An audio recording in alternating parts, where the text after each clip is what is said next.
ठाकुर निवास का विशाल और हरा भरा लॉन रोशनी से जगमगा रहा था। चारों तरफ शहनाई की गूंज और मेहमानों की चहल पहल थी। पंडित जी शादी की सामग्रियां व्यवस्थित कर हस्त मिलाप के मंत्र शुरू करने ही वाले थे कि अचानक वातावरण में एक तीखी आवाज गूंज उठी। 1 मिनट रुकिए। उस एक आवाज ने पूरे लॉन में फैली गहमा गहमी को एक पल में थमा दिया। पंडित जी चौंक कर रुक गए। मंडप में मौजूद हर शख्स की नजरें विशाल पर जाकर टिक गईं, जो अपनी जगह से उठकर खड़ा हो चुका था। क्या हुआ विशाल बेटा, सब ठीक तो है ना? विशाल के पिता अशोक जी ने घबराते हुए पूछा। मैं शादी से पहले माही का चेहरा देखना चाहता हूँ, विशाल ने ठंडे और सख्त लहजे में ऊंची आवाज में कहा। मुझे पता चला है कि उसके गाल पर एक बहुत बदनुमा दाग है, जिसने उसकी सुंदरता को बेकार कर दिया है। मुझे अंधेरे में रखा गया, इसीलिए मैं उससे बिना देखे ये शादी नहीं करूंगा। ये सुनते ही पूरे मंडप में सन्नाटा छा गया और फिर तरह तरह की फुसफुसाहटें शुरू हो गई। रंग बिरंगे फूलों से सजे पर्दे के उस पार बैठी माही का दिल जैसे एक पल के लिए धड़कना ही भूल गया। उसे तुरंत अपनी सौतेली बहन रिया के वे शब्द याद आ गए, जो उसने तैयार होते वक्त माही के कानों में कहे थे। जितना मर्जी सच छुपा लो माही, लेकिन तुम्हारे गाल का ये दाग कभी नहीं छुप सकता, और छुप भी जाए तो सच्चाई बदलती नहीं। विशाल को पता चलेगा तो सबके सामने तुम्हारा तमाशा बनेगा। तुम और मैं जानते हैं कि वो सुंदरता को लेकर कितना पजेसिव है। उसने तुम्हें बस एक बार दूर से देखा है, वो भी उस तरफ से जहां दाग नहीं दिखता। तुम्हें शायद पता नहीं, कॉलेज में उसके बारे में प्रसिद्ध था कि वो अपने कपड़ों पर एक छोटा सा दाग भी बर्दाश्त नहीं करता था। एक बार कमीज पर दाग लग जाए तो दोबारा नहीं पहनता। सोचो, जिंदगी भर एक दागदार पत्नी को कैसे बर्दाश्त करेगा? इन कड़वी यादों के आते ही माही का दिल अंदर तक कांप गया। वो बुरा वक्त शायद आ ही चुका था। लेकिन बेटा, अब क्यों? तुमने शादी तय होने से पहले उसे देखा तो था। अशोक जी ने समझाने की कोशिश की, और फिर शादी के बाद तो तुम्हें जिंदगी भर साथ ही रहना है। वैसे भी हमारे यहाँ शादी से ठीक पहले इस तरह कन्या को देखना शुभ नहीं माना जाता। मैं इन पुरानी बातों को नहीं मानता। विशाल अपनी जिद पर अड़ा रहा। जब तक मैं खुद अपनी तसल्ली नहीं कर लेता, तब तक मैं ये शादी हरगिज नहीं करूंगा। बेटा, ये कोई बहुत बड़ा दाग नहीं है, एक छोटा सा पैदाइशी निशान ही तो है। विशाल की माँ सुमित्रा जी ने आगे बढ़कर उसे समझाने की कोशिश की, और फिर श्रृंगार से वो छुप भी जाता है। अभी तो बिल्कुल नजर भी नहीं आ रहा, मैंने खुद देखा है। आप लोगों ने मेरे साथ छल किया है, विशाल कड़वाहट भरे लहजे में बोला। आप जानते हैं ना कि मैं हर चीज को लेकर कितना सतर्क रहता हूँ। आप लोगों ने सोच भी कैसे लिया कि मैं एक दागदार लड़की से शादी करूंगा? भले ही वो रंग रूप से छुपा ले, पर सच तो नहीं बदलता। मैं खुद को झूठी तसल्ली नहीं दे सकता। मेरी तरफ से ये शादी रद्द है। वो गुस्से में पैर पटकते हुए तेजी से बाहर की तरफ बढ़ गया। उसके जाते ही लॉन में हड़कंप मच गया। लोग माही और उसके परिवार के बारे में तरह तरह की बातें करने लगे। अशोक जी और परिवार के बाकी लोग विशाल को रोकने के लिए पीछे भागे, लेकिन तब तक वो अपनी गाड़ी स्टार्ट करके वहां से तेजी से निकल चुका था। मैं अपने पुराने मित्र को क्या जवाब दूंगी? सुमित्रा जी रोते हुए बोली। मैं उसकी बेटी के लिए कुछ भी नहीं कर पाई। माँ, आप रोइए मत, सब ठीक हो जाएगा। उनके छोटे बेटे सिद्धार्थ ने चिंता से माँ के कंधे पर हाथ रखते हुए कहा। आप प्लीज खुद को तकलीफ मत दीजिए, हम बैठकर कोई रास्ता निकालते हैं। आप ज्यादा तनाव लेंगी तो आपका स्वास्थ्य बिगड़ जाएगा। सुमित्रा जी ने कांपते हाथों से अपने आंसू पोंछे और मंडप की तरफ बढ़ी। माहौल के इस वक्त एक अजीब सी कड़वाहट और तनाव था। माही के पिता रमेश जी, जो अशोक जी के सालों पुराने जिगरी दोस्त थे, गुस्से से लाल पीले हो रहे थे। वही फूलों की लड़ी के पीछे माही किसी मूरत की तरह सुन्न बैठी थी। उसकी सांसें जैसे गले में अटक गई थी। हर तरफ से आ रही हमदर्दी भरी बातें भी उसे चुभती हुई महसूस हो रही थी। तभी माही की सौतेली माँ नीलम आगे बढ़ी और तंज कसते हुए बोली। वाह भाई वाह, अब आप लोग भी अपनी बारात वापस ले जाइए यहाँ से। बेटा तो आपका भाग ही गया, अब यहाँ खड़े होकर तमाशा देखने का क्या फायदा? नीलम की इस तीखी बात ने सुमित्रा जी को गहरा आघात पहुंचाया। उन्होंने तड़प कर नीलम की तरफ देखा और एक बेहद मजबूत आवाज में बोली। बारात वापस नहीं जाएगी। दुल्हन को लिए बिना हमारे परिवार की बारात यहाँ से एक कदम भी पीछे नहीं हटेगी।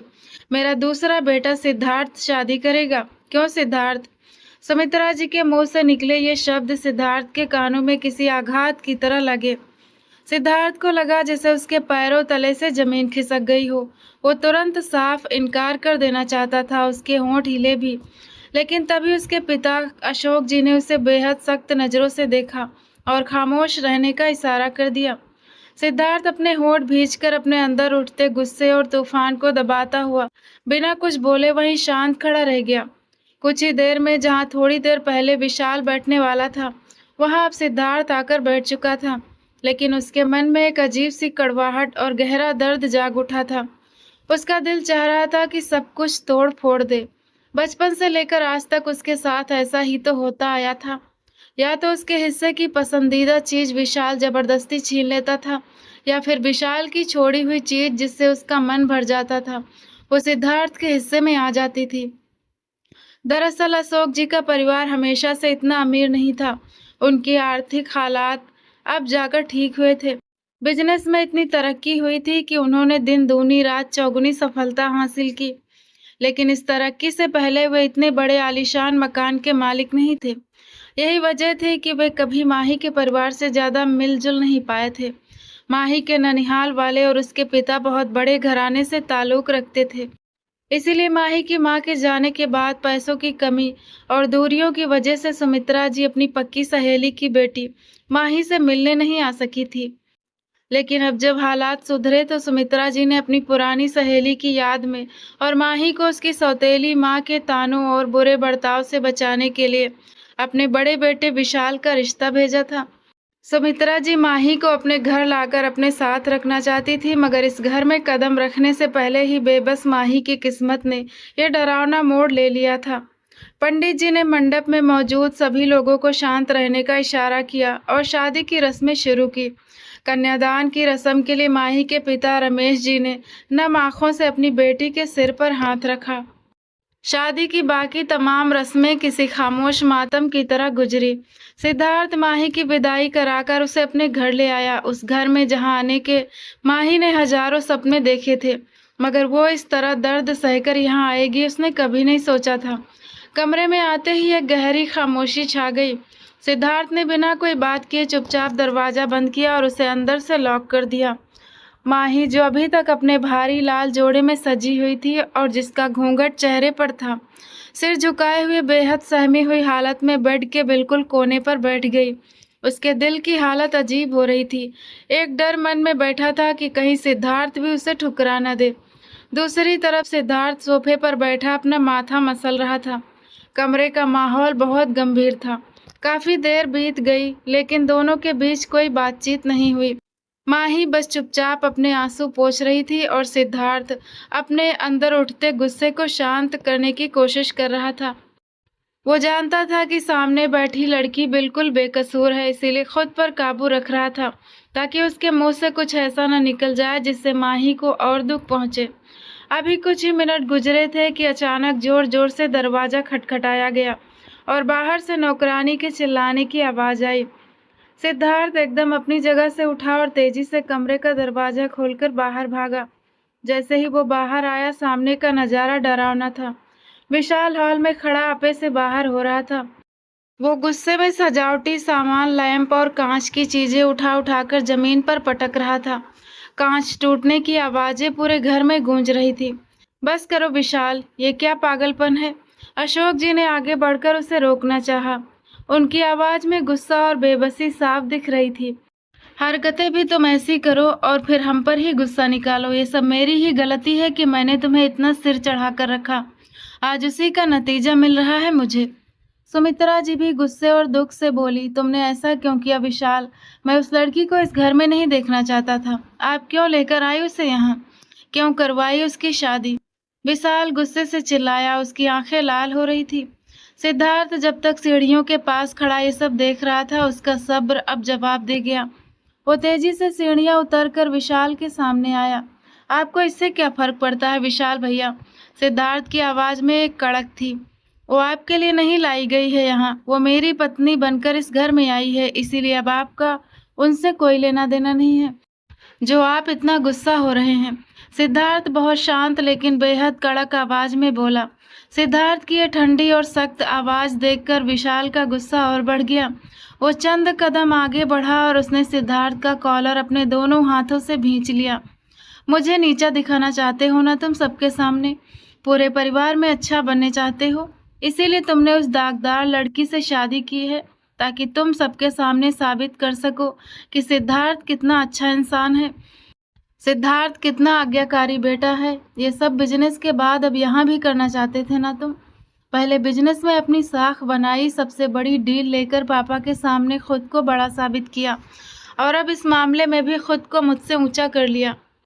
मुझे नीचा दिखाना ही मकसद है ना तुम्हारा? दुनिया को ये साबित करना चाहते हो कि तुम मुझसे अच्छे इंसान हो, वो चिल्लाकर बोला। सिद्धार्थ ने एक झटके से विशाल का हाथ अपने कॉलर से हटाया। उसकी आंखों में एक अजीब सा गुस्सा था। मेरा मकसद ऐसा कुछ नहीं है विशाल भैया, मैंने सब कुछ सिर्फ और सिर्फ मजबूरी में किया है। मैं आपकी तरह स्वार्थी नहीं हूँ कि दूसरों की भावनाओं और दूसरे के मान मर्यादों के साथ खेलूं। एक लड़की की बारात लौट जाने का मतलब जानते हैं आप? और फिर मम्मी की तबीयत वहाँ खराब हो रही थी, मैं भी इनकार करके उन्हें और दुख दे देता। एक बेटे ने धक्का दिया था तो दूसरे को भी देना चाहिए था, ये जरूरी तो नहीं था ना? हमेशा रायता आप फैलाते हैं और समेटना मुझे पड़ता है। इस बार भी ऐसा ही हुआ। वो चबा चबा कर एक एक शब्द बोला। उसकी सांस फूल रही थी, उसके अंदर बरसों से दबा गुस्सा आज बाहर निकल पड़ा था। तुम्हारी दिल की ख्वाहिश पूरी हो गई ना? तुम्हें सबका चहेता बनना था, सो बन गए। मुबारक हो, बहुत बहुत मुबारक। विशाल ताली बजाते हुए ताना मारकर बोला। ये आपकी अपनी सोच है, लेकिन मैं सीधी सादी बात करता हूँ, सिद्धार्थ बोला। ये गुस्सा जो आप कर रहे हैं वो मुझे करना चाहिए, क्योंकि आपकी वजह से मुझे समझौता करना पड़ा। मेरी पसंद क्या है, मेरी चाहत क्या है, किसी ने मेरे बारे में एक बार भी नहीं पूछा। बस मुझे हुक्म दिया गया कि मेरा बेटा सिद्धार्थ शादी करेगा। पता था उन लोगों को कि मैं कुछ नहीं बोल पाऊंगा। बचपन से यही तो होता आया है मेरे साथ, अपनी भावनाओं को दबाना और सब कुछ कुर्बान कर देना, और आज भी यही हुआ। लेकिन जब मैं चुप होना तो आप भी चुप रहिए विशाल भैया, वरना मैं अपनी सारी मर्यादा भूल जाऊंगा। सिद्धार्थ की आवाज़ हॉल में गूंज रही थी। उधर सीढ़ियों के अंधेरे कोने में खड़ी माही की आंखों से गर्म आंसू टपक कर उसके गालों पर बह निकले थे। एक भाई ने उसे दागदार कहकर मंडप में छोड़ दिया था, तो दूसरे ने उसे महज एक मजबूरी, एक समझौता समझकर स्वीकार किया था, और उस पर एहसान करके उस एहसान को जता भी दिया था। उसका दिल बुरी तरह टूट गया।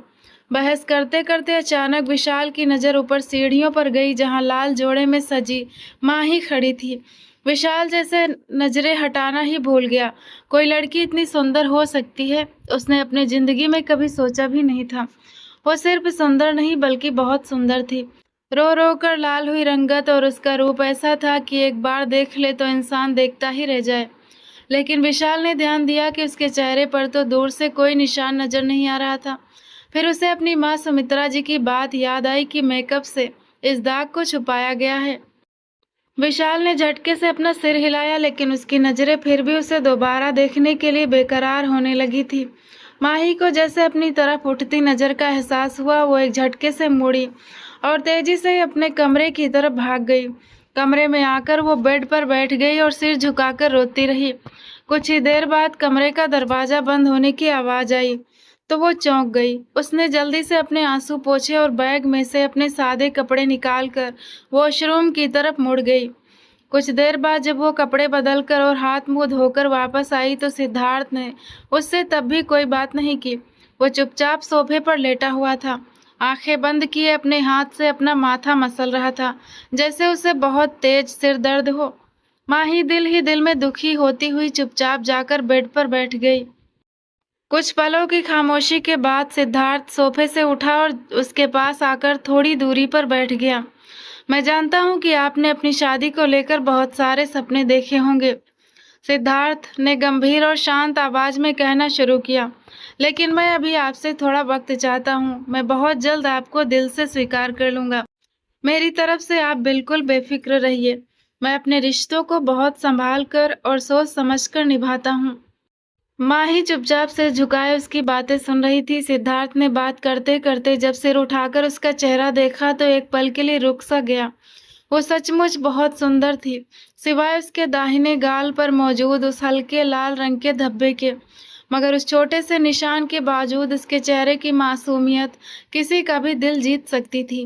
वो धब्बा बदनुमा तो बिल्कुल नहीं लग रहा था, बल्कि वो तो ऐसा लग रहा था मानो किसी सुंदर चेहरे को नज़र से बचाने के लिए छोटा सा काला टीका लगा दिया गया हो।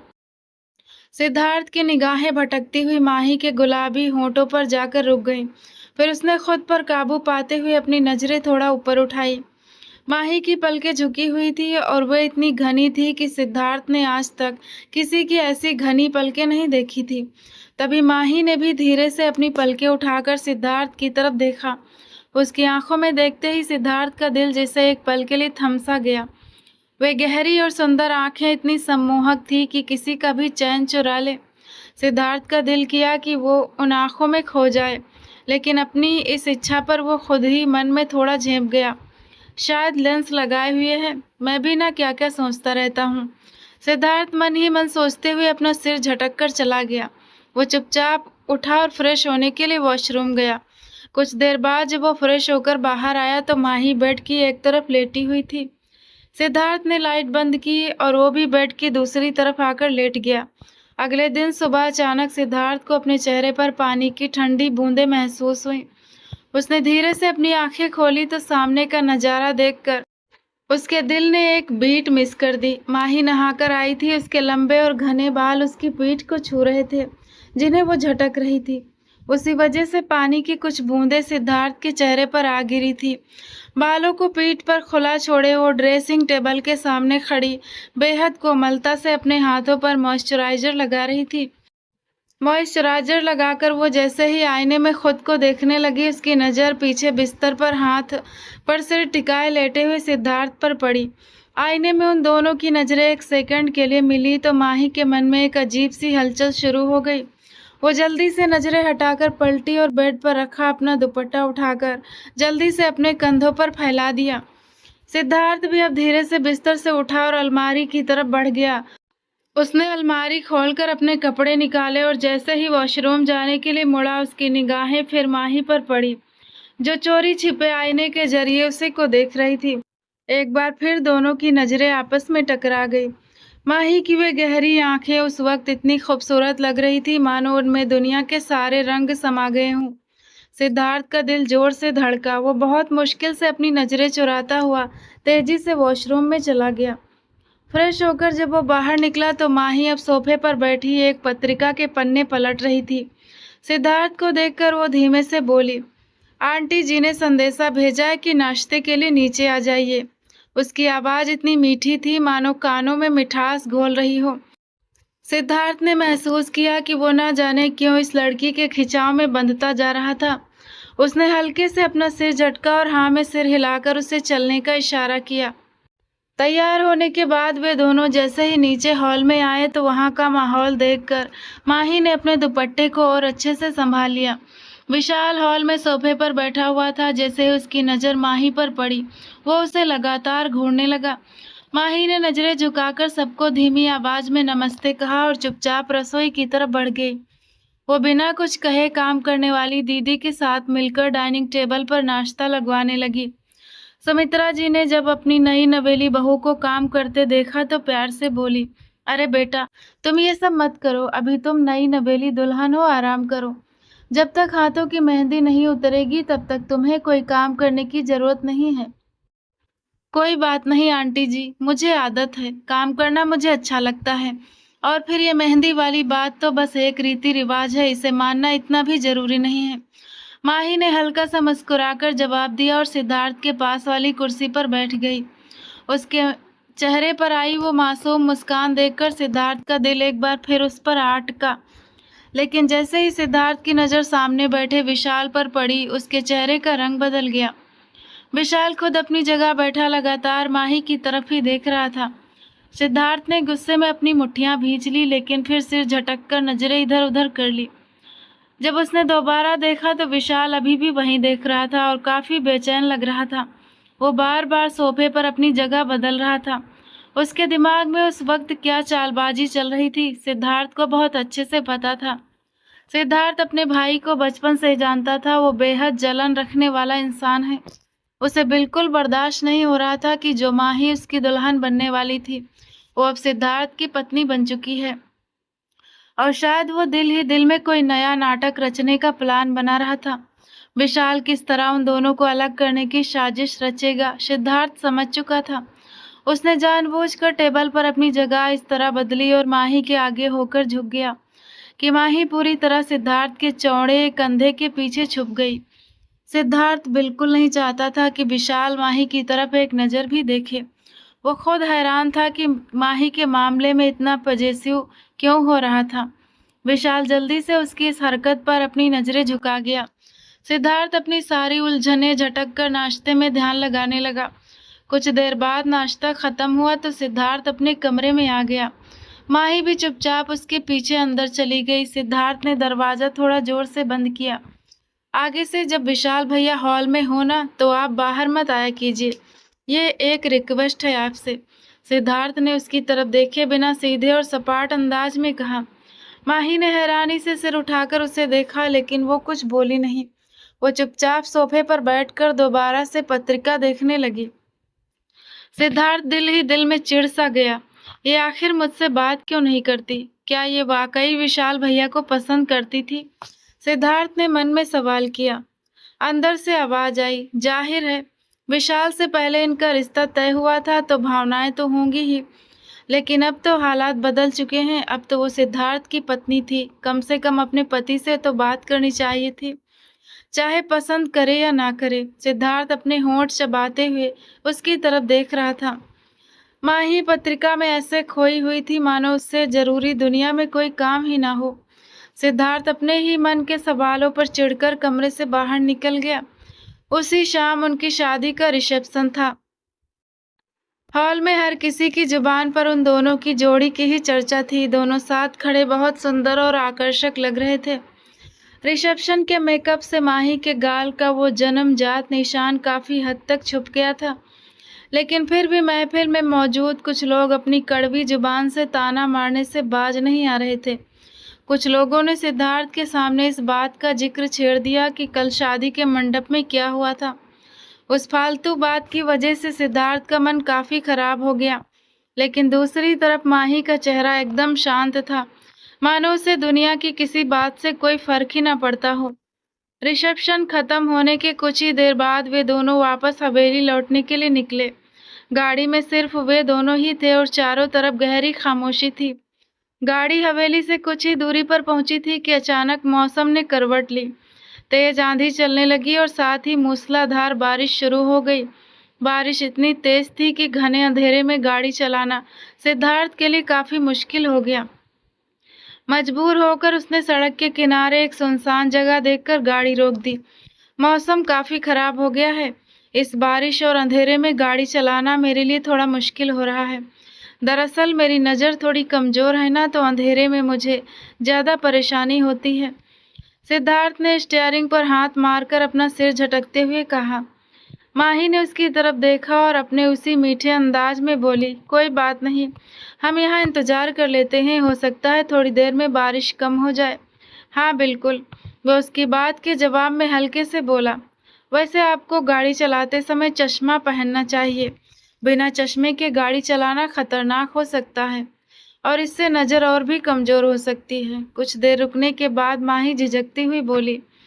सिद्धार्थ ने उसकी चिंता महसूस की और हल्का सा मुस्कुराकर बोला, मैंने कॉन्टैक्ट लेंस लगाए हुए हैं, चश्मे से मुझे बहुत चिढ़ होती है, इसीलिए मैं लेंस इस्तेमाल करता हूँ, बिल्कुल आपकी तरह। माही ने सुनकर अपनी सुंदर गहरी नज़रें झुकाई और धीमे से कहा, मैंने कोई लेंस नहीं लगाए हैं और मेरी नज़र भी कमज़ोर नहीं है। क्या क्या ये आपकी आंखों का असली रंग है? सिद्धार्थ ने हैरानी से एकदम उसकी तरफ मुड़ते हुए पूछा। उसकी आंखें अचरज से फैल गई थी। माही ने मासूमियत से अपने कंधे उचकाए और बस इतना ही कहा, हाँ। सिद्धार्थ कुछ सेकंड के लिए शांत हो गया, फिर उसके मुंह से धीमी सी आवाज निकली, वैसे बहुत सुंदर हैं आप भी और आपकी आंखें भी। सिद्धार्थ की तारीफ सुनकर माही के होंठों पर एक फीकी और दर्द भरी मुस्कान आई। उसने खिड़की से बाहर बरसती बारिश को देखा और बहुत दुखी आवाज में बोली, ये सुंदरता भी एक दाग जैसी है मेरे लिए, जिसने हमेशा मेरी खुशियों को छीना ही है। माही की इस कड़वी और गहरी बात के बाद कार में ऐसी भारी खामोशी छा गई कि बाहर बरसती बारिश का शोर भी धीमा लगने लगा। सिद्धार्थ ने उसकी बात का कोई जवाब नहीं दिया, बस उसके चेहरे पर एक गंभीरता आ गई। उनके बीच अभी इतनी जान पहचान भी नहीं थी कि वे एक दूसरे को तसल्ली दे सकते। माही ने उस घुटन भरे माहौल से थोड़ा सुकून पाने के लिए धीरे से अपनी तरफ का शीशा नीचे किया। तभी ठंडी हवा का एक तेज झोंका अंदर आया। जिसने गाड़ी के अंदर की घुटन कुछ कम हुई। उसने अपना हाथ बाहर निकाला और अपनी हथेली को बरसती बारिश के नीचे फैला दिया। ठंडे पानी की बूंदें जब उसकी मेहंदी रचे हाथ पर गिरने लगी तो उसे अपने अंदर की जलन कुछ कम होती महसूस हुई। अभी वो इसी सोच में खोई थी कि अचानक आसमान में बिजली का एक बहुत भयानक कड़ाका हुआ। वो कड़क इतनी अचानक और तेज थी कि पूरा माहौल एक पल के लिए सफेद रोशनी से नहा गया। माही का दिल जैसे उछलकर गले में आ गया। डर के मारे उसका पूरा शरीर कांप उठा। उसने झटके से अपना गीला हाथ अंदर खींचा और बिना सोचे समझे सिद्धार्थ की तरफ झुक गई। उसने अपने दोनों हाथों से सिद्धार्थ का बाजू सख्ती से भींच लिया था और अपना चेहरा उसके सीने में छुपा लिया। सिद्धार्थ जो सड़क की तरफ देख रहा था, अचानक हुए इस झटके से बिल्कुल सुन्न रह गया। माही का कांपता हुआ शरीर उसके बाजू से सटा हुआ था और उसकी तेज तेज चलती सांसें कार की खामोशी में साफ सुनी जा सकती थी। सिद्धार्थ ने चाहा कि वो अपना बाजू छुड़ा ले, लेकिन माही की पकड़ इतनी मजबूत थी जैसे कोई किसी तूफान से घिर गया हो। कुछ सेकंड्स तक वो दोनों इसी हालत में रहे, यहाँ तक कि जब बिजली की कड़क दूर निकल गई तो माही को अपनी हालत का एहसास हुआ कि वो झिझक और दूरी की सारी दीवारें भूलकर सिद्धार्थ को पकड़े बैठी है। उसके पूरे मन में शर्मिंदगी की एक लहर दौड़ गई। उसने झटके से अपना हाथ सिद्धार्थ के बाजू से हटाया और तेजी से वापस अपनी सीट पर चली गई। उसका चेहरा शर्म के मारे एकदम लाल हो रहा था और वो खिड़की से बाहर देखने लगी। कुछ देर बाद उसकी चोरी छिपे देखती नजरें कार के शीशे में सिद्धार्थ का चेहरा देखने की कोशिश कर रही थी कि कहीं उसे बुरा तो नहीं लगा। दूसरी तरफ सिद्धार्थ ने भी अपने बाजू को देखा, जहां माही की उंगलियों की छुअन अब भी महसूस हो रही थी। उसने एक गहरी सांस ली, अपना कॉलर ठीक किया और खामोशी से गाड़ी आगे बढ़ा दी। पूरे रास्ते गाड़ी में एक अजीब सी भारी खामोशी छाई रही। न सिद्धार्थ ने कोई बात की और न माही ने अपना मुंह खोला। कुछ ही देर में वे अपने घर पहुंच चुके थे। गाड़ी पोर्टिको में खड़ी करते ही सिद्धार्थ उतरकर दूसरी तरफ आया और दरवाजा खोलकर माही की तरफ हाथ बढ़ा दिया। माही ने झिझकते हुए उसके हाथ पर अपना हाथ रखा तो वो थामकर उसे अंदर ले आया। वे जैसे ही हॉल में पहुंचे, वहां घर के सभी लोग सोफों पर बैठे जैसे उन्हीं का इंतजार कर रहे थे। कहाँ रह गए थे तुम लोग? विशाल ने सोफे से उठते हुए तंज कसकर कहा। उसकी आवाज में जलन और गुस्सा साफ दिख रहा था। सिद्धार्थ ने कदम रोके और बेहद ठंडी और सख्त नजर अपने भाई पर डाली। आपको इससे कोई लेना देना नहीं होना चाहिए विशाल भैया कि हम कहाँ थे और कहाँ नहीं। लेकिन खैर, अगर आपने पूछ ही लिया है तो बता देते हैं, हम पति पत्नी हैं। मौसम अच्छा था तो अपनी पत्नी के साथ थोड़ा वक्त बिताने और घूमने फिरने का मन कर रहा था। आपको इस पर कोई आपत्ति है? सिद्धार्थ के इस सीधे और दो टूक जवाब पर विशाल ने गुस्से में अपनी मुठ्ठियां भींच ली। उसने गहरी नजर सिर झुकाए खड़ी उस लाल जोड़े में सजी माही पर डाली, जिसकी सुंदरता उस वक्त उसे जलते अंगारों पर नचा रही थी। विशाल ने एक छोटे से निशान की वजह से उसे ठुकराया था, मगर तब से उसका अपना ही दिल सुलग रहा था। सिद्धार्थ ने विशाल को जताने के लिए सबके सामने धीरे से माही का कोमल हाथ अपने हाथ में थामा और सीढ़ियों की तरफ बढ़ गया। माही बिना कुछ बोले चुपचाप उसके साथ चली जा रही थी, मगर उसकी निगाहें सिद्धार्थ के चेहरे पर थी, जो इस वक्त गुस्से से लाल हो रहा था। कमरे में दाखिल होते ही सिद्धार्थ ने उसका हाथ छोड़ा और 2-3 गहरी सांसें भरते हुए सोफे पर गिर सा गया। उसे विशाल का रवैया बिल्कुल पसंद नहीं आ रहा था। उसकी हरकतें सिद्धार्थ को जलते तवे पर बिठा रही थी। भले ही ये शादी सिद्धार्थ की अपनी मर्जी से नहीं हुई थी, मगर अब माही उसकी पत्नी थी। विशाल की आंखों में कुछ ऐसा था जिसे देखकर सिद्धार्थ को लग रहा था कि ये किसी तूफान से पहले की शांति है। उसकी छठी इंद्रिय कह रही थी कि कुछ बहुत गलत होने वाला है। उसने अपनी सारी सोचें झटकी सिर उठाया और माही की तरफ देखा, जो ड्रेसिंग टेबल के सामने खड़ी अपने रिसेप्शन के भारी गहने उतार रही थी। वो धीरे-धीरे चलता हुआ उसके बिल्कुल करीब आया और बिना कुछ कहे अपना हाथ बढ़ाकर उसकी कलाई पकड़ी और धीरे-धीरे उसकी कलाई से चूड़ियाँ उतारने लगा।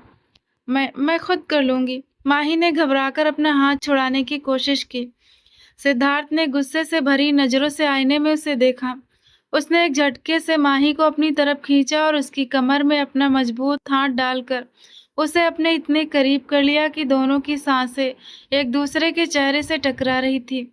बुरा लगता है मेरा छूना आपको? सिद्धार्थ एकदम दबी हुई और गंभीर आवाज में बोला। उसकी आंखों में एक अजीब सा गुस्सा था जिससे माही डर गई। मैंने ऐसा तो नहीं कहा। मुझे भी आपकी तरह इस रिश्ते को स्वीकार करने के लिए थोड़ा समय चाहिए।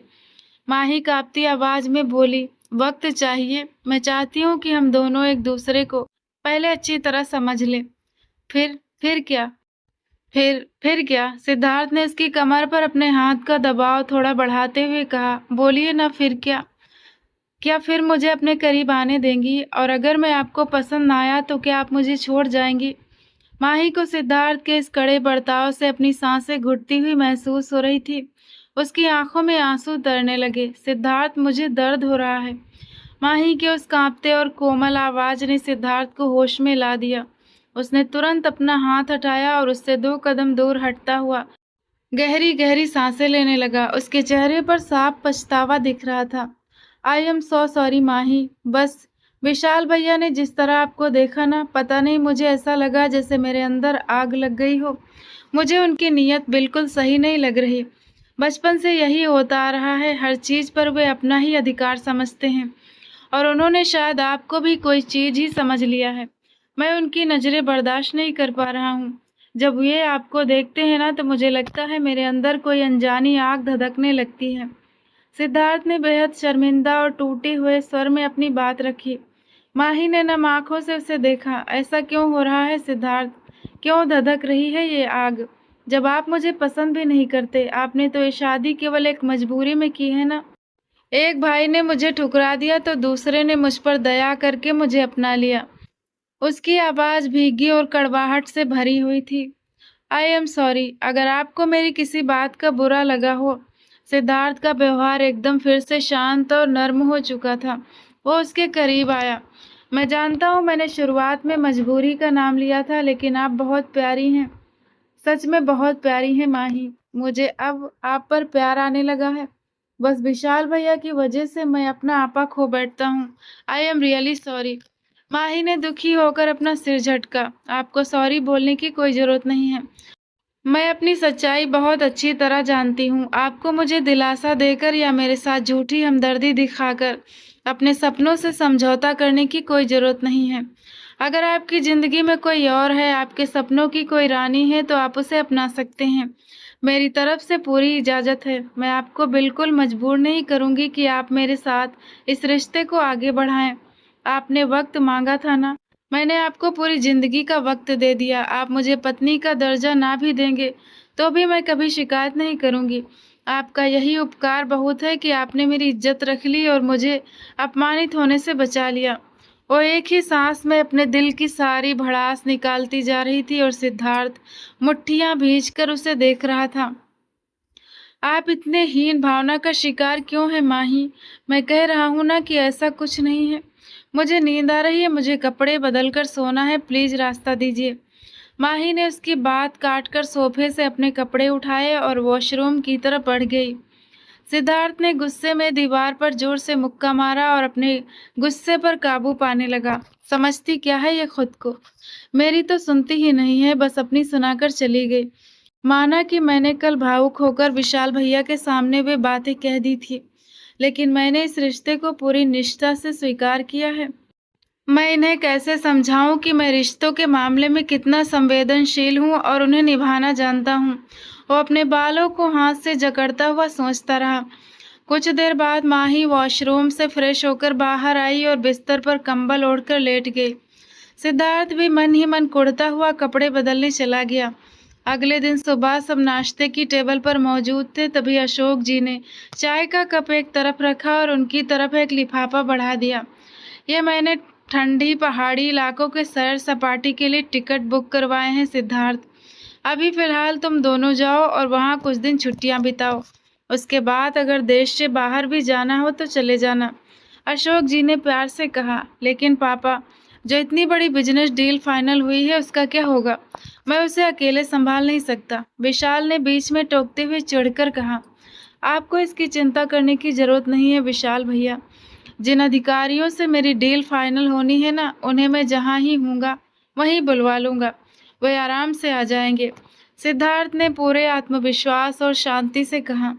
सिद्धार्थ का जवाब सुनकर विशाल गुस्से से उसे देखने लगा। सिद्धार्थ ने चश्मा साफ किया और माही की तरफ बढ़ा। आप तैयार रहिएगा, हम दोपहर को निकलेंगे शिमला के लिए, फिर वहां से आगे गाड़ी से घूमेंगे, इसीलिए अपने सारे गर्म कपड़े और ओवरकोट रख लीजिएगा। यह कहकर सिद्धार्थ आगे बढ़ा।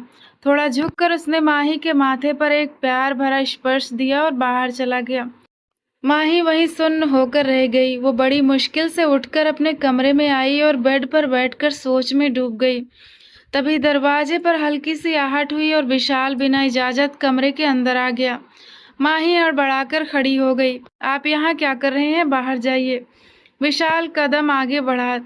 माही, मैं जानता हूँ कि मैंने तुम्हारे साथ बहुत अन्याय किया है और तुम्हारे साथ बहुत बड़ी नाइंसाफ़ी हुई है कि तुम्हारी शादी इस तरह एक ऐसे इंसान से हो गई जिसे तुम पसंद ही नहीं करती। मैं जानता हूँ माही कि तुम मुझसे प्यार करती हो, लेकिन तुम चिंता मत करो। तुम बस एक बार सिद्धार्थ को मना कर दो, उससे कह दो कि तुम उसके साथ नहीं रहना चाहती, सब ठीक हो जाएगा। मैं तुमसे दोबारा शादी कर लूँगा। विशाल एक ही सांस में सब बोल गया। माही गहरे सदमे से उसे देख रही थी। उसका चेहरा गुस्से से लाल हो उठा। दूर रहिए मेरे कमरे से, और खबरदार जो आगे कभी ऐसी घटिया बात अपनी जुबान पर लाए। मैं अपने पति से बहुत प्यार करती हूँ क्योंकि वे मेरे रक्षक हैं, जिन्होंने मुझे तब सहारा दिया जब आपने मुझे बीच राह में छोड़ दिया था। उन्होंने तब मेरा हाथ थामा जब आप भरी सभा में मेरा तमाशा बना रहे थे। और आपको लगता है कि मैं इतनी मूर्ख हूँ कि एक हीरे को छोड़कर दोबारा कोयले को चुनूंगी? तुम्हारी हिम्मत कैसे हुई मुझे कोयला कहने की? विशाल उसकी उस बात पर तिलमिलाकर आगे बढ़ा। वैसी ही हिम्मत हुई जैसे आपकी हिम्मत हुई थी मुझे सबके सामने दागदार कहने की। माही ने उसकी आंखों में आंखें डालकर शेरनी की तरह कहा। तो क्या गलत कहा था? दागदार तो तुम हो ही ना, इसमें गुस्सा होने वाली कौन सी बात है? वो कड़वे लहजे में बोला। आपके कहने से कुछ नहीं होता, क्योंकि मेरे पति ने मुझे सिखाया है कि चेहरे के दाग कोई मायने नहीं रखते, बस इंसान का मन काला नहीं होना चाहिए। और आप जैसे काले मन वाले इंसान से मुझे कोई बात नहीं करनी। शर्म आनी चाहिए आपको। आप अपनी भाभी के सामने खड़े हैं, अपने भाई की पत्नी होने का तो थोड़ा मान रख लेते। आगे से अगर ये बात कही ना तो मुझसे बुरा कोई नहीं होगा।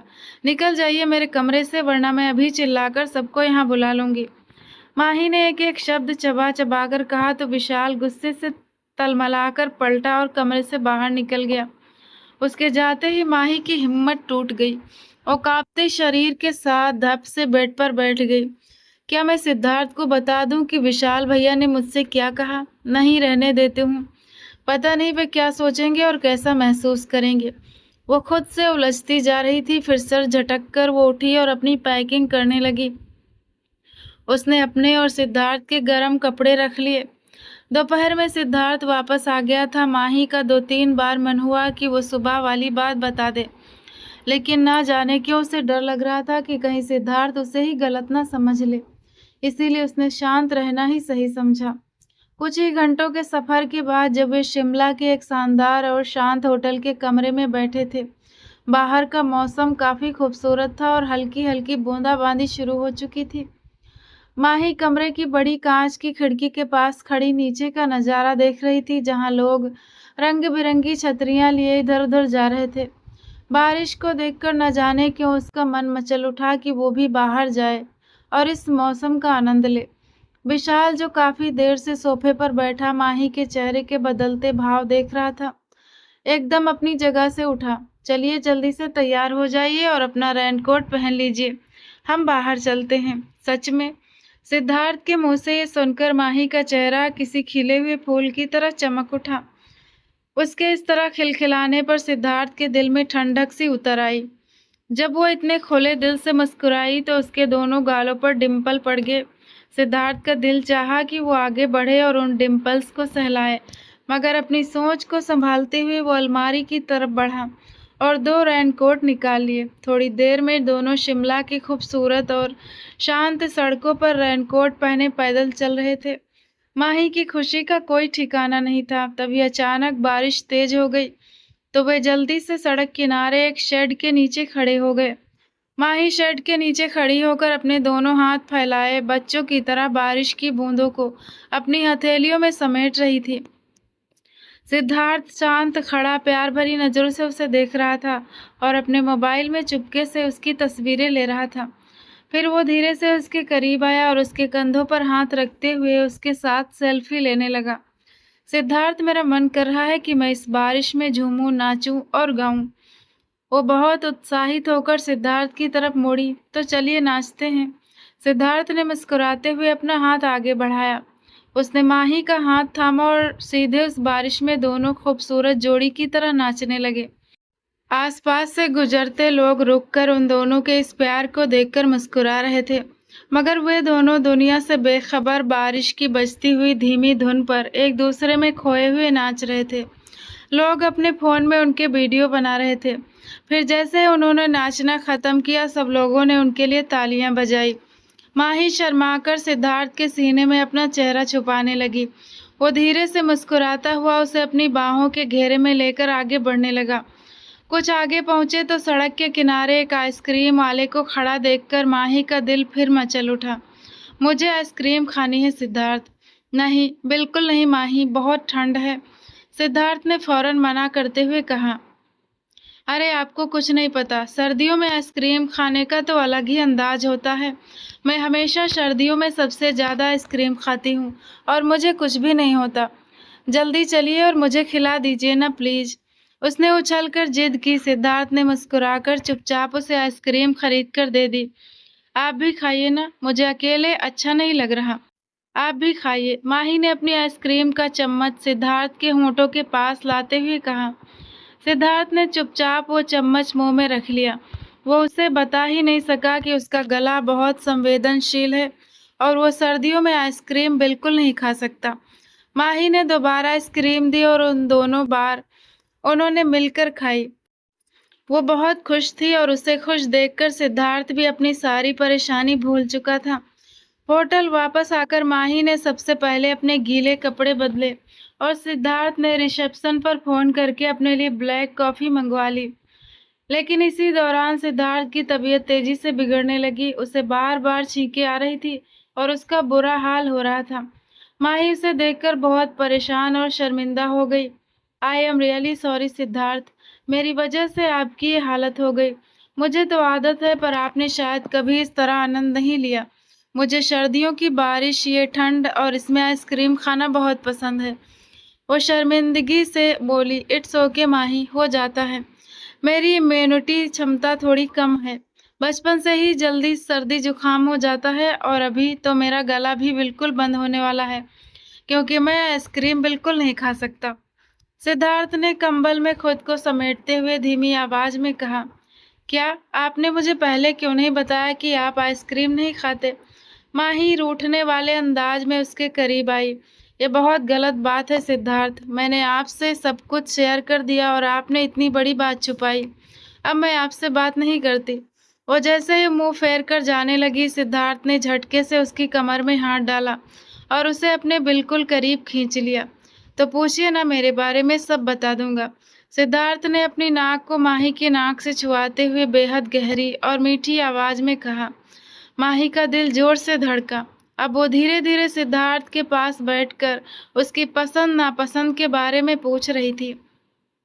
सिद्धार्थ उसे यूं ही अपने पास बिठाए, अपना चेहरा उसके रेशमी बालों में छुपाए, धीमी और प्यार भरी आवाज में जवाब देता रहा था। तभी दरवाजे पर दस्तक हुई और उनकी ब्लैक कॉफी आ गई।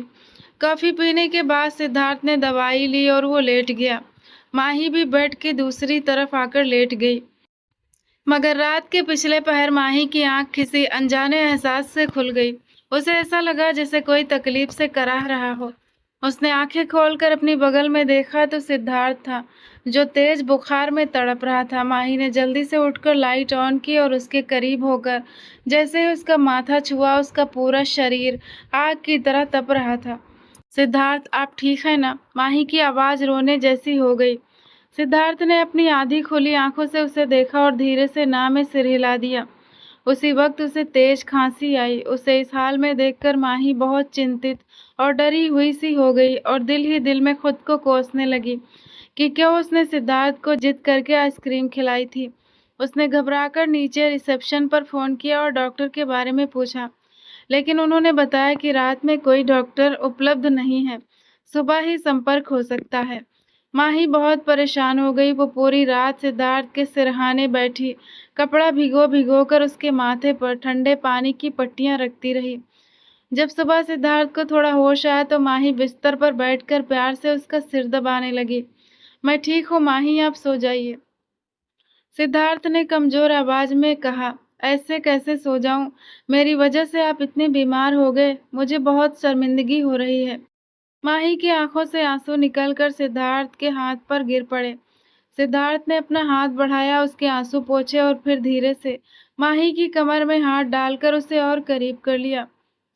अगर अपने इस पछतावे को खत्म करना चाहती हो तो मेरे और करीब आइए, मेरे जिंदगी का हिस्सा बन जाइए, सिद्धार्थ ने उसके कान के पास बहुत प्यार से कहा, जिससे माही का पूरा मन एक पल में कांप उठा।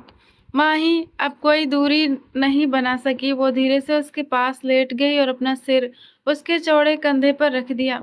सिद्धार्थ ने उसकी तरफ रुख किया और अपना पूरा प्यार उस पर लुटाने लगा। बाहर रात की बारिश जारी थी और कमरे के अंदर दोनों दो जिस्म एक जान हो चुके थे। सुबह जब सिद्धार्थ की आंख खुली तो अपने सीने पर सिर रखकर गहरी नींद सोई हुई माही को देखकर उसके होंठों पर एक खूबसूरत और दिलकश मुस्कान आ गई। रात का प्यार भरा एहसास अब भी माहौल में बसा हुआ था। उसने बेहद कोमलता से माही को तकिए पर सीधा करते हुए उसके माथे पर अपने होंठ रखे। माही ने नींद में एक धीमी सी करवट ली और दोबारा सिद्धार्थ के सीने से लग गई। सिद्धार्थ के मन में एक शरारत जागी। वो धीरे से झुका और उसके कान के पास अपनी गंभीर आवाज में फुसफुसाया, मिसेस सिद्धार्थ, अगर आप अगले 2 मिनटों तक यूं ही मेरे इतने करीब रही ना, तो मैं फिर से रात वाला रोमांस दोबारा दोहरा दूंगा। ये सुनते ही माही ने झट से अपनी आंखें खोल ली और हड़बड़ाकर शर्म के मारे उससे दूर जाने लगी, लेकिन सिद्धार्थ तो जैसे इसी ताक में था। उसने फौरन माही की कमर में हाथ डालकर उसे दोबारा अपनी मजबूत बाहों में भरा, उस पर झुका और एक गहरा प्यार भरा स्पर्श उसके माथे पर छोड़ दिया। माही पूरी तरह से शर्मा गई। उसका चेहरा लज्जा से लाल हो चुका था। वो शर्माते हुए धीरे से मुस्कुराई। I love you my life, I love you so much, Siddharth ने अपनी प्यार भरी आंखों से उसे देखते हुए कहा।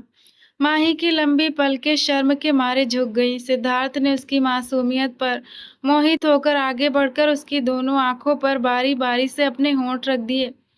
आपको पता है माही, आपकी आंखें इतनी सुंदर हैं कि इनमें डूब जाने का दिल करता है, उसने रोमांटिक अंदाज में कहा। माही ने मासूमियत से रूठते हुए उसके सीने पर हाथ मारा। अच्छा बस कीजिए कवि साहब, और कितनी कविताएं बोलेंगे सुबह सुबह। सिद्धार्थ उसके अंदाज पर एक जोरदार ठहाका लगाकर हंस पड़ा। फिर वो धीमे से उसके पास से उठा और वॉशरूम की तरफ बढ़ गया। उनके वे दिन बहुत ही शानदार और यादगार गुजरे। शिमला के बाद वे लोग मनाली, डलहौजी और न जाने कौन कौन सी खूबसूरत वादियों में घूमते रहे। और अब उनका अगला पड़ाव मनाली की एक और हसीन घाटी थी। वहीं एक शानदार होटल में सिद्धार्थ की एक बहुत ही महत्वपूर्ण बिजनेस मीटिंग भी थी। सिद्धार्थ ने दिन में अपनी मीटिंग अटेंड की तो शाम के वक्त बिजनेस पार्टनर ने उनके सम्मान में एक शानदार पार्टी का आयोजन कर रखा था। सिद्धार्थ पार्टी के हिसाब से माही के लिए एक खास और बेहद खूबसूरत ड्रेस खुद खरीद कर लाया था। वो काले रंग की एक शानदार साड़ी थी जिस पर बहुत ही सुंदर काम हुआ था।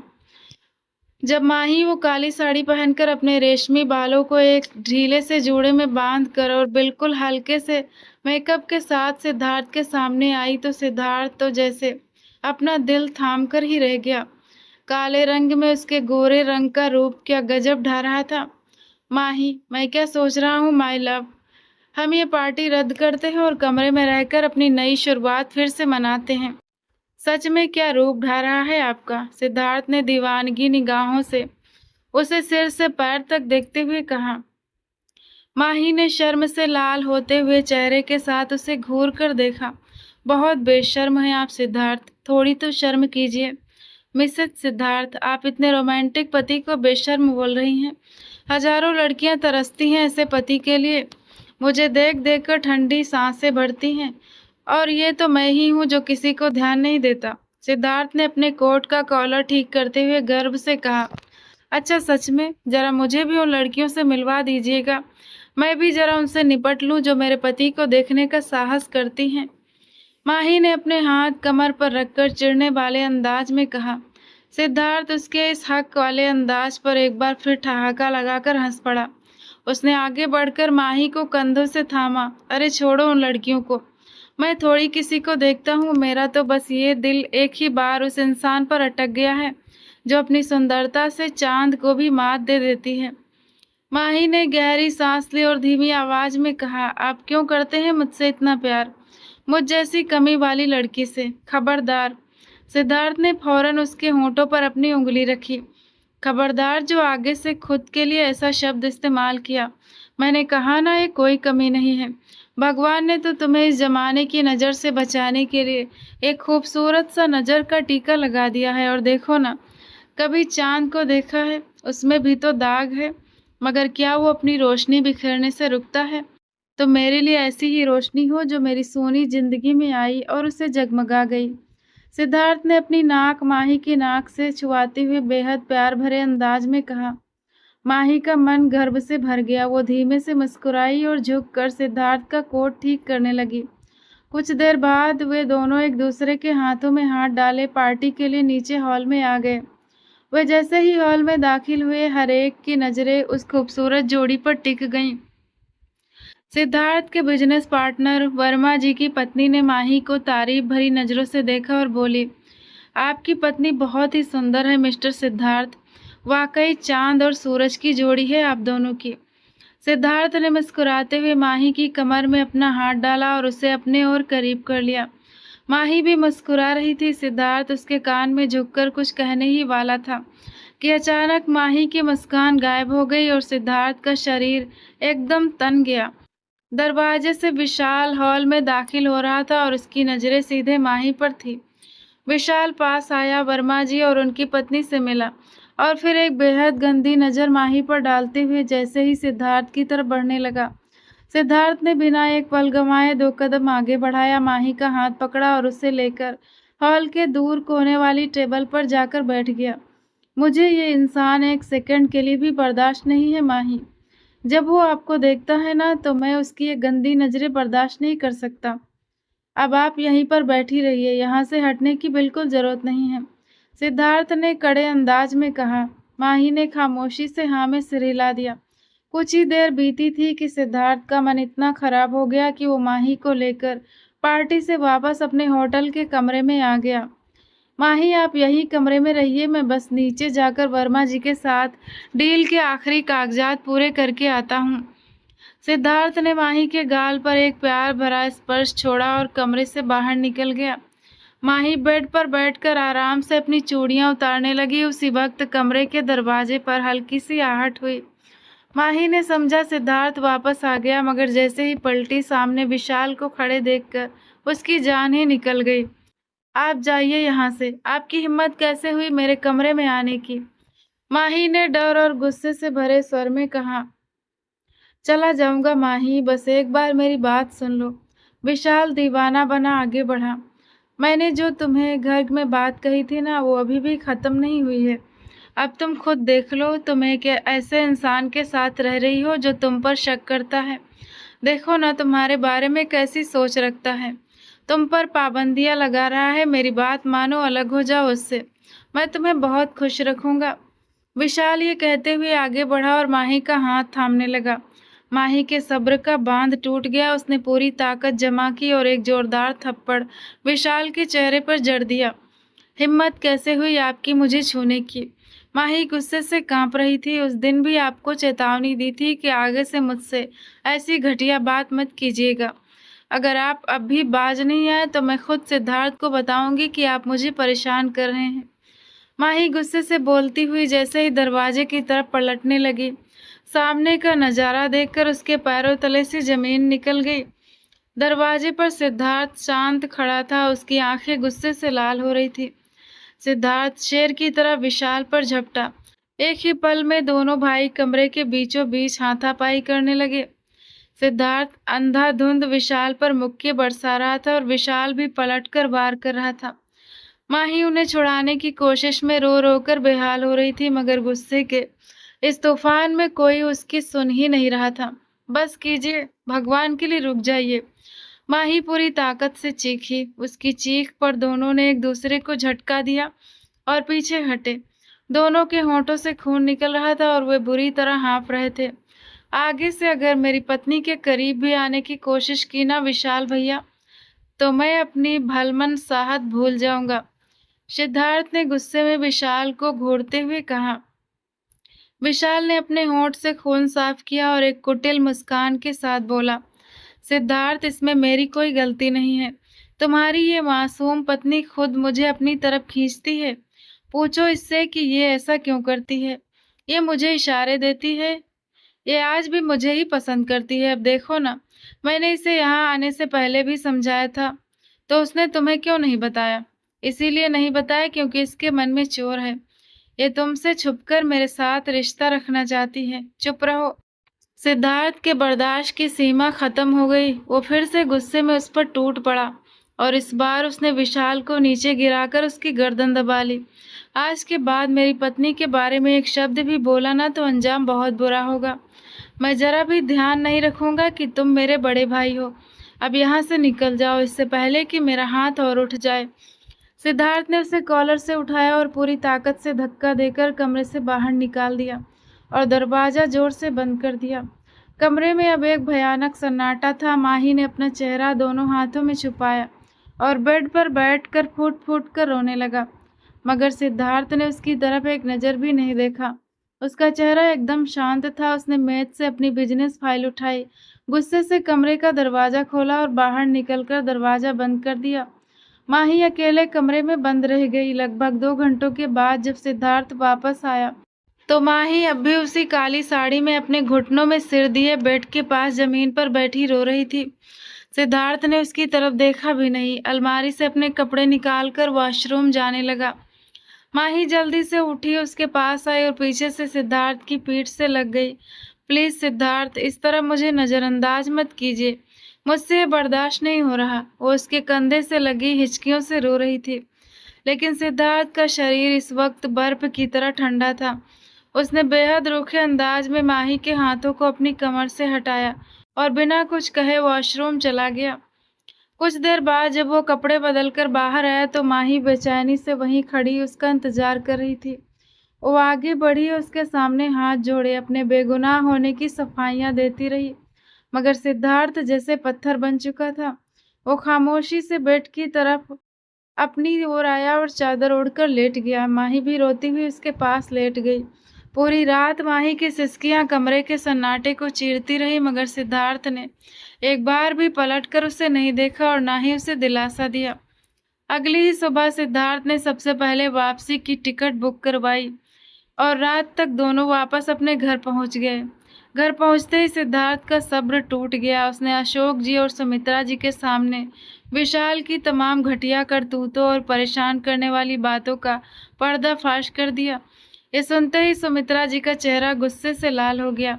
उन्होंने आगे बढ़कर विशाल के चेहरे पर जोरदार थप्पड़ मारा और उसे बहुत खरी खोटी सुनाई। अशोक जी की तरफ मुड़कर सुमित्रा जी ने कड़े स्वर में कहा, मैं आपसे कह रही हूँ, इसे कहिए कि अभी के अभी इस घर से निकल जाए और अलग रहे। भेजिए इसे मुंबई जाकर वहाँ की ब्रांच को संभाले। अब इस घर में ये नज़र ना आए तो बेहतर है, क्योंकि मैं नहीं चाहती कि मेरे छोटे बेटे और मेरी बेटी जैसी बहू के बीच किसी तरह की कोई गलतफहमी पैदा हो। विशाल ने अपने होंठ भींचे, मगर उसने चुपचाप वहाँ से जाने का फैसला कर लिया, क्योंकि वो जानता था कि वो बाजी बुरी तरह हार चुका है। इस घटना को बीते 2 दिन हो चुके थे, मगर सिद्धार्थ और माही के बीच अब भी सब कुछ ठीक नहीं हुआ था। सिद्धार्थ माही से बिल्कुल बात नहीं करता था। वो सुबह जल्दी निकल जाता और रात को बहुत देर से आता। जब माही बिल्कुल सोने के करीब होती थी, आते ही वो दूसरी तरफ मुँह करके लेट जाता। वो माही को बात करने का मौका ही नहीं दे रहा था। आज भी वो जब रात में कमरे में आया और लेट गया तो माही का धैर्य जवाब दे गया। वो पीछे से आई और सिद्धार्थ को मजबूती से पकड़कर उसके कंधे पर सिर रखकर फूट-फूट कर रोने लगी। प्लीज सिद्धार्थ, इस तरह नाराज मत रहिए। मैं आपसे बहुत प्यार करती हूँ, भगवान की कसम। मैंने अपने मन को हमेशा संभाल कर रखा था कि मैं अपने पति से प्यार करूंगी और मेरे पति सिर्फ आप हैं। मैंने आपके अलावा कभी किसी से प्यार नहीं किया। मैं आपके भाई को पसंद नहीं करती। हाँ, मुझे शादी से पहले उनकी तरफ एक समय थोड़ा खिंचाव था, क्योंकि वे मेरे होने वाले पति थी, लेकिन वे मेरे मन से उसी दिन उतर गए थे जिस दिन उन्होंने भरी सभा में मेरा अपमान किया था। माही बोलते हुए सांस लेने को रुकी और फिर बात जारी रखी। जिस दिन उन्होंने मुझसे घर में बात की कि वे मेरी जिंदगी में दोबारा आना चाहते हैं, मैंने उन्हें बहुत खरी-खोटी सुनाई थी। वे चिढ़े भी थे उस बात पर और मैंने समझा कि शायद अब बात खत्म हो गई है। वे दोबारा कभी ऐसी हरकत नहीं करेंगे। मगर फिर होटल में भी उन्होंने यही घटिया हरकत दोहरा दी। प्लीज सिद्धार्थ, मुझे माफ कर दीजिए, मैं दोषी नहीं हूँ। माही का रोता हुआ और भीगा स्वर सुनकर सिद्धार्थ की कड़ाई खत्म हो गई। वो एक झटके से उसकी तरफ मुड़ा, माही को बेड पर लिटाते हुए उसके ऊपर झुक गया। उसकी आंखों में अब वो उबलता हुआ गुस्सा नहीं था, बल्कि गहरा दुख था। माही, क्या समझती हैं आप मुझे? क्या मैं आप पर शक कर रहा हूँ? सिद्धार्थ ने उसके चेहरे को अपने दोनों हाथों में थामते हुए कहा, मैंने एक पल के लिए भी आपके प्यार और आपके चरित्र पर जरा भी संदेह नहीं किया। मैं इसीलिए नाराज नहीं था माही। मैं तो इसलिए नाराज हूँ कि आपने मुझे इस लायक ही नहीं समझा कि आप अपना दुख मुझसे बांट सके। जिस दिन उसने पहली बार आपको घर में परेशान किया था, आपको उसी दिन मुझे बताना चाहिए था। मैं उसी दिन उसका मुंह तोड़ देता। उसकी दोबारा हिम्मत न होती आपकी तरफ देखने की। उसने आपको इतना सताया, आप इतनी तकलीफ से गुजरी और मैं आपका पति होकर भी इस बात से बिल्कुल अनजान रहा। मुझे खुद पर गुस्सा आ रहा है। मैं भगवान की कसम खाकर कहता हूँ, मैंने एक पल के लिए भी नहीं सोचा कि आपके चरित्र में कोई कमी है। और आपकी हिम्मत कैसे हुई ये सोचने की कि मैं आप पर शक कर रहा हूँ? खबरदार जो आगे से अपने बारे में ऐसा कुछ भी सोचा। जिंदगी है आप मेरी। सिद्धार्थ ये कहते हुए उसके माथे से अपना माथा टिका गया। माही, जो अब तक डरी हुई थी, सिद्धार्थ का ये सच्चा विश्वास देखकर रोती हुई उसके चौड़े सीने में अपना चेहरा छुपा गई। अच्छा बस, आई एम सॉरी। मुझे भी इतने दिन नाराज नहीं होना चाहिए था। सिद्धार्थ की आवाज एकदम पिघल चुकी थी। वो झुका और उसकी नम आंखों पर बारी बारी अपने होंठ रख दिए। माही ने रोते हुए उसके सीने पर हल्के हल्के मुक्के मारने शुरू कर दिए। बुरे, बहुत बुरे हैं आप सिद्धार्थ। बहुत दुख दिया आपने मुझे। मेरी तो जान ही निकल गई थी ये सोच सोच कर कि आप मुझसे नाराज हैं और मुझ पर शक कर रहे हैं। आगे से मुझसे इस तरह कभी नाराज मत होइएगा। वो रोते हुए और शिकायत करते हुए इतनी प्यारी लग रही थी कि सिद्धार्थ का दिल प्यार से भर आया। वो धीरे से झुका और उसके दाहिने गाल पर अपने होंठ रख दिए, ठीक उसी जगह जहां वो जन्मजात निशान था। सिद्धार्थ अक्सर हर रात उसके उस निशान को उतनी ही शिद्दत से चूमता था, क्योंकि उसी निशान ने तो माही को उसका बनाया था। वो निशान सिद्धार्थ के लिए कोई कमी नहीं था, बल्कि उसकी जिंदगी की सबसे बड़ी खुशी की वजह था। सिद्धार्थ आज भी सोचता था कि अगर माही के चेहरे पर वो निशान न होता तो विशाल उसे कभी न ठुकराता, और अगर विशाल उसे न ठुकराता तो माही कभी सिद्धार्थ की जिंदगी में न आती। ये निशान सिद्धार्थ के लिए भगवान का एक आशीर्वाद था, क्योंकि आज उसकी पूरी दुनिया, उसका सच्चा प्यार उसके पास सुरक्षित था। सिद्धार्थ ने बेहद प्यार से माही को अपनी बाहों में भरा, उसे अपने दिल से लगाया और चैन से अपनी आंखें मूंद ली। तो दोस्तों, आपको ये नॉवेल कैसा लगा कमेंट करके ज़रूर बताइएगा। मिलते हैं अगले रोमांटिक नॉवेल के साथ।